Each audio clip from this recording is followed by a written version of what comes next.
Hi everyone. మేము ఇది Halloween అప్పుడు తీసిన వీడియో అన్నమాట. మనం ఎలాగో అంతంత ప్రైజులు పెట్టి ఆ మాస్క్లు అవి కొనుక్కోలేము, అందుకే కాసేపు అక్కడైనా పెట్టుకుందామని చెప్పి పెట్టుకొని చూస్తుంటే పాపం ఒక తెల్లాయన వచ్చి నేను భయపడ్డాను అని చెప్పి అన్నాడు. Scary monster. You got scared?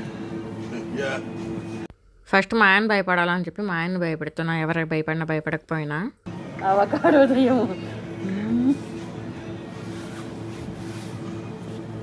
ఇప్పుడు రియల్గా చూస్తే భయపడతారు, ఇలా చూస్తే భయపడతారు జనాలు. నన్ను చూపించమంటావా? నన్ను నా హెయిర్ బాగుందా?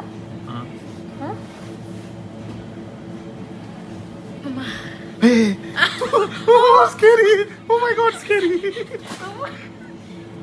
షాపింగ్ చేసి బయటకు వచ్చిన తర్వాత ఇక్కడ యాస్టర్ రివర్స్ గురించి ఇలా డొనేట్ చేయొచ్చు అని చెప్పి ఉంటే మా ఆయనకి చెప్తే మా ఆయన ఏం చెప్తున్నాడు మీరే చూడండి. మనకు కావాలరా డొనేషన్స్, అక్కడ వాళ్ళకి డొనేట్ చేయమని